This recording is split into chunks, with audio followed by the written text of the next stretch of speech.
mu daldi sukk ay bëti woomam daldi yegg suuf jàkkaarloo xalif général des mourides Serigne Mountakha Mbacké Bachir moom Serigne Makhtar Diène ñu gën koo xam ci Serigne Makhtar Diène social ngir gaaral xalif général des mourides tolluwaayu liggéeyu jumaa ji muy néegub suñu borom subhaanahu wa taala bi nga xam ne daldi na koy sémbu ba jamono ji liggéey bi daldi yegg ci lu yàggul dara la ko daldi taxawaloon nëgëni si daaw rek de la demoon ci xalif général des mourides ngir wanoon ko tolluwaayu boobu la liggéey sëriñ bi bég ci lool daldi ko ci ñaanal ba ñaan googi suñu borom subhaanahu wa taala nangu ko ba liggéey bi yegg ci jàmm loolu yi tax mu delluwaatoon ci xalif général des mourides sëriñ Mountakha Mbacké Bachir ngir yëgal ko noppiwaayu boobu la liggéey daldi koy wan melokaanu bi la bërëb ba loolu bi ko xalif général des mourides sëriñ Mountakha Mbacké Bachir daldi gisee dal ci am mbégte mu yaa doomi sëriñ Basiiru jile sëriñ Mountakha Mbacké xalif général des mourides borom mbég mi ak taar bile borom reegu neex gu sell gi macha allah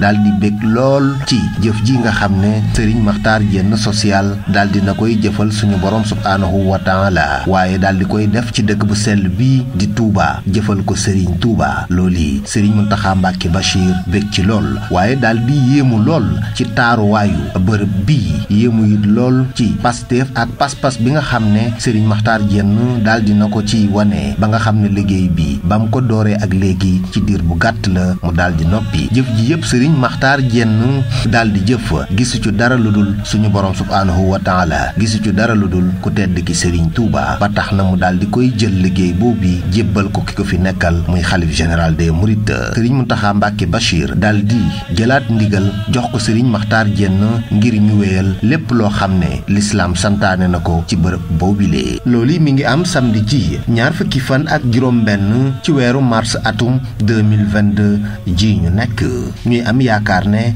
ci lu yàggatul dara danañu door ngir di fa jaamu suñu borom subhaanahu wa taala